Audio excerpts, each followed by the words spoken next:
Hello, Windward, and welcome to the Pencils Down podcast. In service of our mission to remediate our students' language-based learning disabilities, we take every instructional moment seriously, and we work to be intentional in everything that we do. This podcast is an opportunity for Jamie Williamson, our head of school, to have an informal series of unscripted conversations with different members of our community about who they are, what they care about, and what the Windward School means to them. And so, we're putting our pencils down, we're closing up our computers, and we're looking forward to sharing with you another conversation today. Welcome back to Pencils Down, Windward. I am really incredibly excited to spend some time with someone I think in our community who really, truly needs no introduction. Year 30 for the incredible Diane Kissner. And I'm just super grateful to spend some time today with you. You've been doing outplacement work here for quite some time. And I remember when I started, there was a few people when I came into the program who I jokingly say terrified me. And what I mean by that is like my worry was like, how in the world, when you do decide to retire, will we ever replace, right? Sandy Schwartz is one of those people who she's carried so much water, done so much for our program. I think the work that you've done in building out our outplacement work is just incredible, and I think it's really helps our program shine in such a great way, and we'll touch on that in a little bit. But I'm super grateful to spend some time with you today, Diane. Well, I'm honored that you asked me, so thank you. Well, you're a super important part of our program here. For those of you who've listened before, I like to start off with what I call almost a full gratitude sort of expression here, right? Just to kind of like lay it out on the table, talk about all the things I really love and adore about whoever I'm in a conversation with, and I always have a lot to say about you, and every time you come up. One, Diane, I so appreciate the level of professionalism that you bring to your work. We say we're student-centered here, but I think that like you live and breathe that in the day-to-day piece here. When you are thinking about the outplacement side of things, what I have seen in you is this such an incredible focus on a student's strengths, their affinities, their aptitudes, their sort of overall personality, and then what kind of school environment is going to be the right fit for that.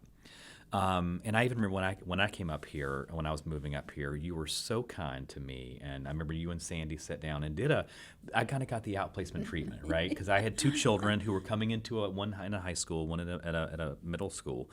But I remember you sitting down and asked such thoughtful questions about me, our family, our kids, in the process of trying to help me land in a really good spot that would be a good fit for my family. And so I'm just forever grateful for you for that.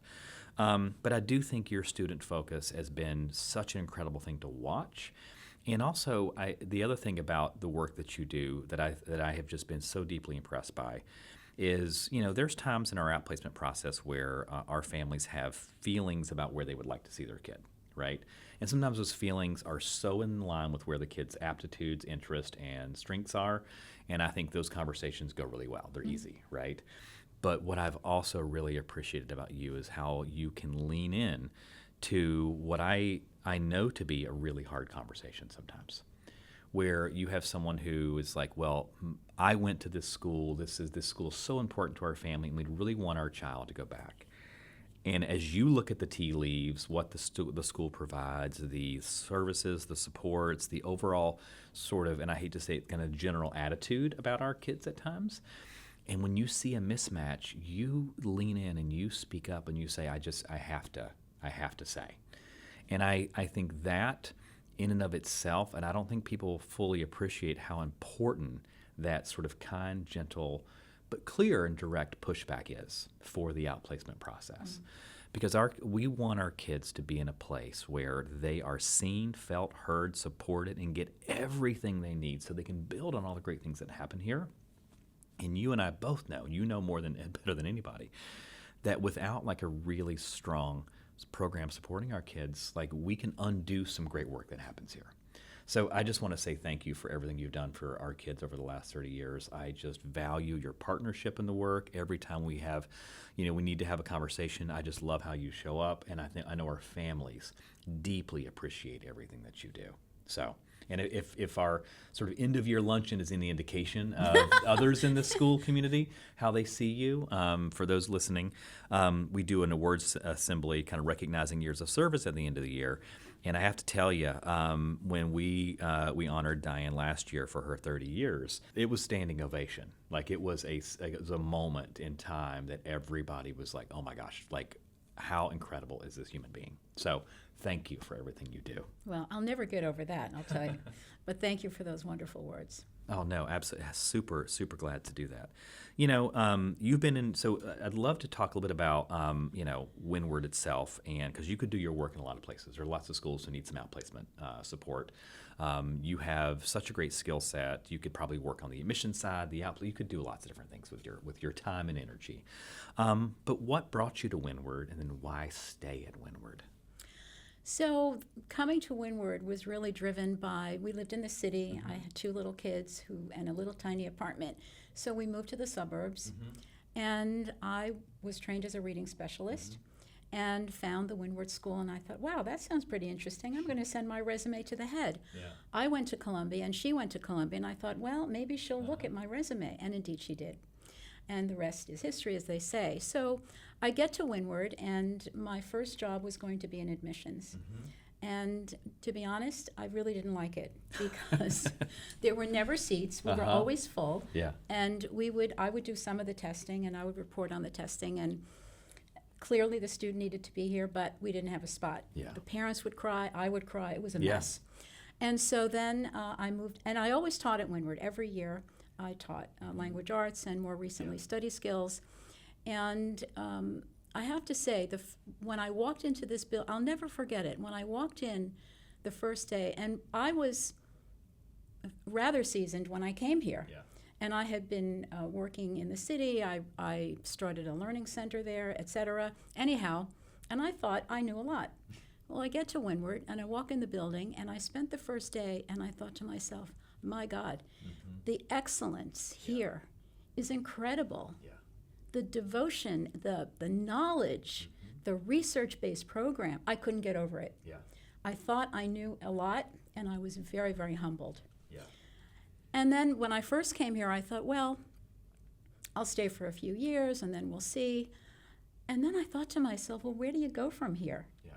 It's incredible. And every single family seemed happy. The kids were so happy, breathing a sigh of relief when they got here, learning, gaining confidence. It was just a win-win all around. Yeah, I so appreciate that. And I love, because as you were talking, I'm thinking the word humbling came into my head right before you said it.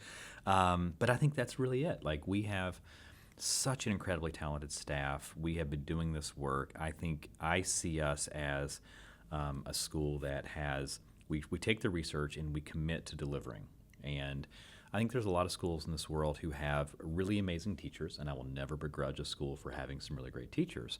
But we have an army of great teachers who deliver a program at such a high level of fidelity and at it with such integrity across all of our classrooms that it's really that multiplier effect of good research, some great teacher training, and then an incredible commitment to execute and deliver every single day. So I so appreciate that.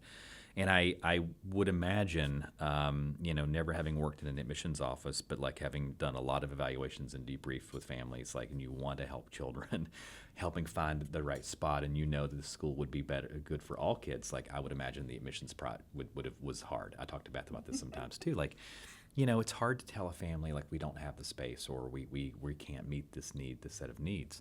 But I think even on the outplacement side of things, like I see, you're in this space where you get to help families after an incredible journey, so much progress, take that. And I would imagine a lot of the families you talk to, and I'm not imagining, I know this because I've had so many of these conversations, people are scared.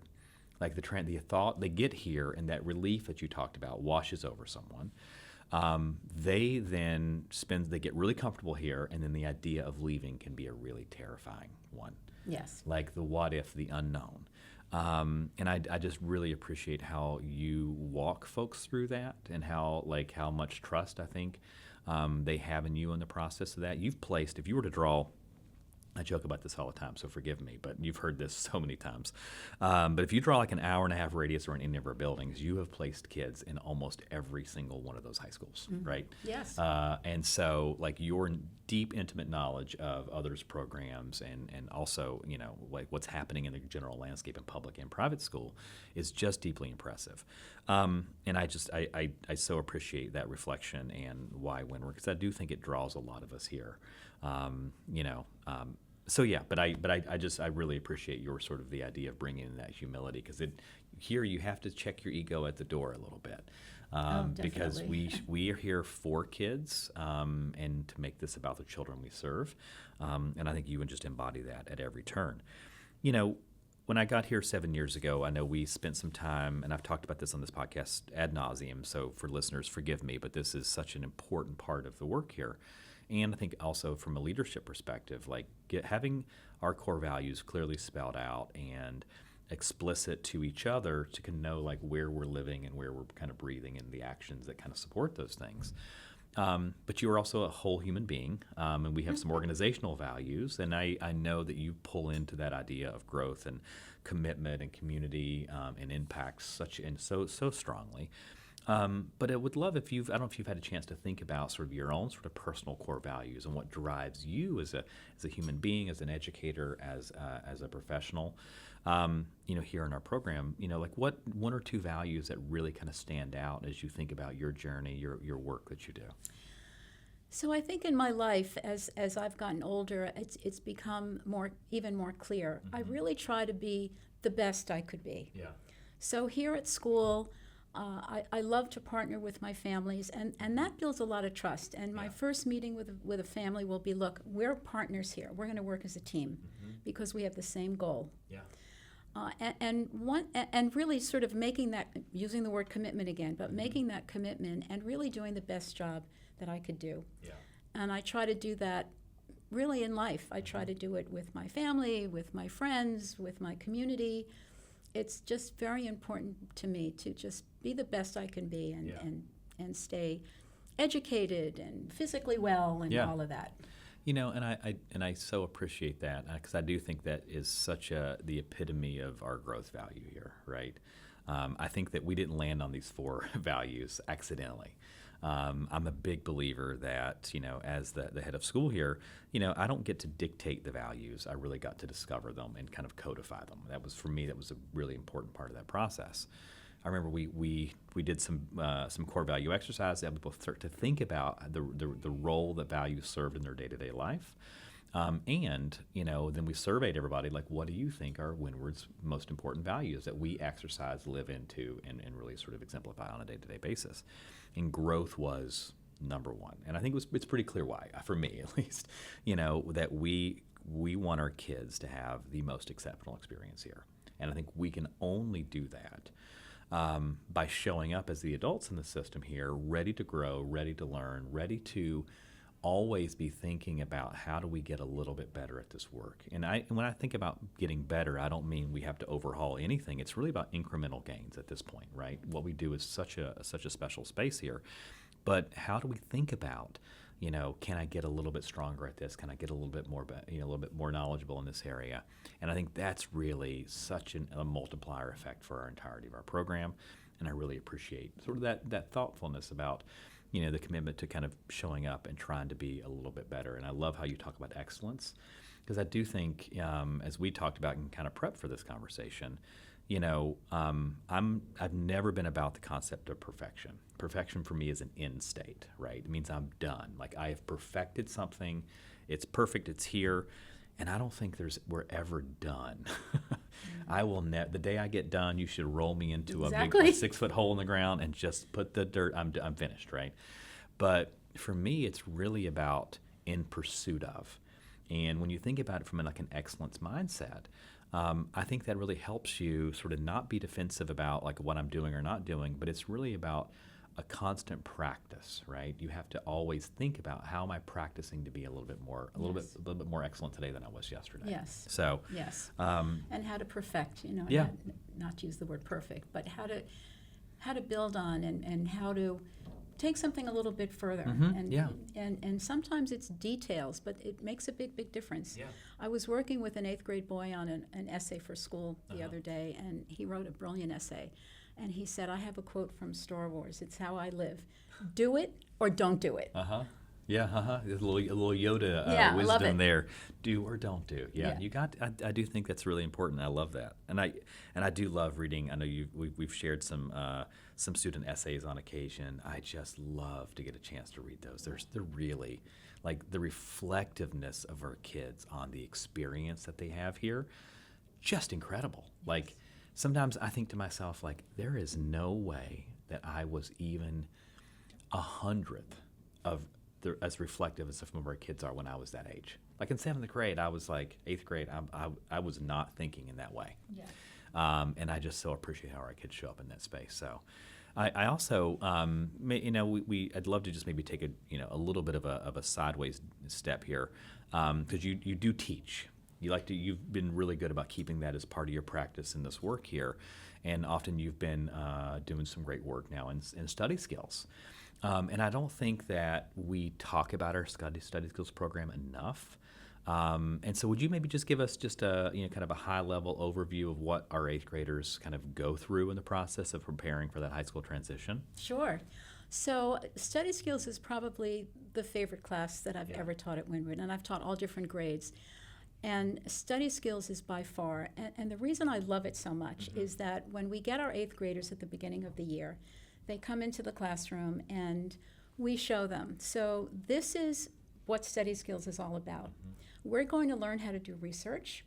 We're going to learn how to write a research paper. You will probably write a 10 to 15 page research paper, and it's like the deer in the headlights. They can't even believe it. And of course, like everything we do at Windward, we show them, we model it. So there are 4 quarters to the year. First quarter, we have a biography we normally do because it's linear, it's a little bit easier. And we actually go through every single step with the students. So we show them their first source. When we make our research plan, we show them our source. We show them how to take notes on the note cards. We show them how to integrate the information from different sources, make an outline, and write the paper. So we do all the cards together, and then it's time for them to create their thesis. We do that together. And then it comes time for them to actually start writing. We help them a little with the introduction, and then they get to their first body paragraph. And Miss Kissner, how do I start? And I said, come on. You know how to write a topic sentence. Let's go. And they start typing, and they start typing, and they start typing, and they're asking each other, I have 600 words. How many words do you have? And it's incredible. It's magical that they actually do this. And it ends up being a class that they love, because it's the only class where they're not being told what to do. They come in, they sit down, they take out the materials, and they work, and they end up loving it. And then, of course, we hear from our alumni in high school and college, I want you to know I still use my note cards. Which is, we've got homecoming coming up. This episode's going to come out in November, but I love hearing those stories at homecoming when people are coming back and talking about, I taught my entire composition class in my senior year about how to do all these things. The structure. And I love how you talked about it in terms of like they're a little apprehensive at first, they start writing, and they realize like all of this structure allows them to find the right sentences and words to be able to kind of pull in to really describe this. And if you've not had a chance to, as a parent in our community, if you're thinking about like, how important is 8th grade, right? Every single ounce of our writing program and our expository writing work that we do, the sentence combination, the sentence expansion work, really learning how to build a solid fundamental unit of writing, which is the sentence. That all comes to this capstone sort of space and study skills. And in 8th grade. And I think that's a story that I think we need to be telling a lot more often. I love seeing all the cards. I love seeing how they organize it.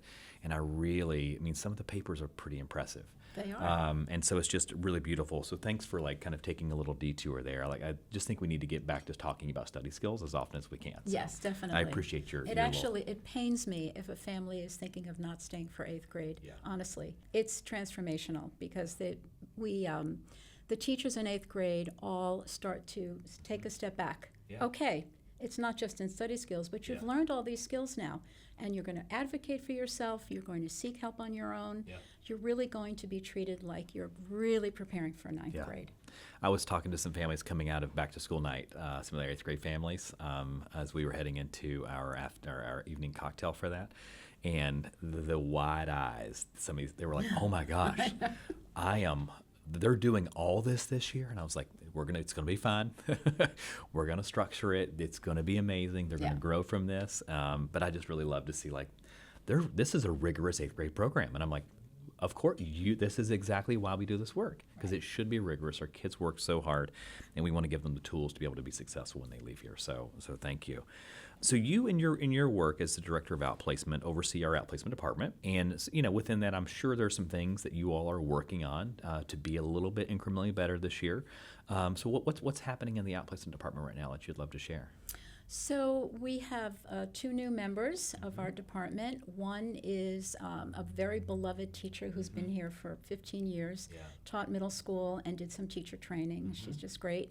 And the other has been a 4th grade teacher at the lower school here in Westchester, and also just wonderful. And so I'm actually training with them, which is probably one of the easiest jobs this year, because they both have just embraced everything that needs to be done, just hit the ground running. And what's wonderful about it is that we're really able to dig into each child and really, really get to know them well. We all go into classrooms. We started doing that last year when the 8th graders were 7th graders. We go into the classrooms and we watch them, and we're able to do that a lot more this year. We, again, in an effort to have the kids advocate for themselves, we have on both campuses big calendars, and the kids are coming in, they're signing up for mock interviews, they're signing up to get some essay guidance, and we're so available to our parents, to our students, and that's really great. I love that. We're very happy about that. One of the great joys in my work is the hiring process, right? When we get to interview, and I love when we have people coming up in our community who have shown a lot of capability, a lot of interest, have comported themselves in a way that really we take notice of a lot of people, right? And I think you brought in 2 folks. You have a really strong team. Gina, Olivia are all just incredible. And I think you now have 2 people who I think are going to come right into this process. And I really love to see how they have shown up in that space and really work to transition and learn. But I think you added some really great folks to your team this year. So onto an already fantastic team. So I'm actually really excited for you. Me too. Me too. We're really just, and there's always something you can do a little better, as we said. So we're just continuing to refine. Yeah. Thank you. And last but certainly not least, this work is hard. I know as we get into the outplacement season, I know you and I talk frequently. I see the pressure of all this. I see the great work that goes into making sure that every child on our list here has an opportunity to really put their best foot forward for the schools that are most important to them, and cultivating that list and the follow-up, and I know the kind of the behind-the-scenes work that you do to make sure you're making the slide into that program as smooth as possible, from our standpoint, from the receiving school standpoint, from the family and the kids standpoint. So I know that none of this comes easy, right? And my hope is that you do some things when you're not working at Windward to make sure that you're taking care of yourself, because I would love to have you here as long as we can have you here. So that idea of self-care is really important for us. So how does Diane Kissner take care of herself when she's not running around like crazy for Windward? Well, actually, we're very, very fortunate. My husband and my husband works very full-time, and I think we're going to be doing this for a really long time to come, as long as we can. And that makes us very happy. We both really love our work. We have a wonderful family. We're very, very fortunate that our children love what they do and can support themselves. That's really nice. I look forward to those days. Oh, yeah, you'll see. And other than that, I mean, my husband and I like to spend a lot of time on the water. We have a boat, and we keep it in Long Island Sound, and we get out as much as we can over the summer. Nice. We, in the fall and winter, we love to walk around the city and find new neighborhoods to explore. And in the summer, I have an incredible vegetable garden. Ooh. So I'm a gardener. Okay. And that gives me a lot of joy. Yeah. I do love that. And I think one of the things that I love about living in New York City is that there's always new neighborhoods and new restaurants to kind of find, right? Oh, it's amazing. It's almost like it's a lifetime of wondering you can do. I have started doing this thing that I'm taking a lot of like joy in and a lot of delight in, is when I'm like in the city sometimes I am following the most interesting path, right? You get to an intersection and you're like, I don't have a plan for the day, for the evening. Like, what am I going to do today? Like, where am I going to go eat? What do I want to do? And I've gotten into a really good practice of stopping at a at an intersection and saying, which of these other streets look the most interesting right now? Isn't that great? And I just Love it. wander down, and then I see what I find. And sometimes, you're like, there's a really cool shop that I didn't know existed here. Or there's a music store. There's, a really cool bagel spot, or deli. Like, it's just, I love that. So, highly recommend a little city exploring. And I love the fact some people when they come out of the city, they almost don't go back.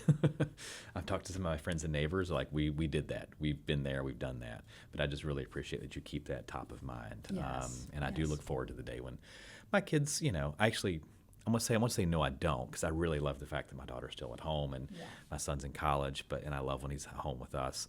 But I really, I hope that we're able to, as a family, kind of get to a space where they're actually independent and doing their thing, finding their own joy in life. And I hope they find as much joy in their professional work as that you do in yours, because that joy that you just expressed and the love for what you do comes through in everything that you do in your work, Diane. So thank you for that. It's a joy.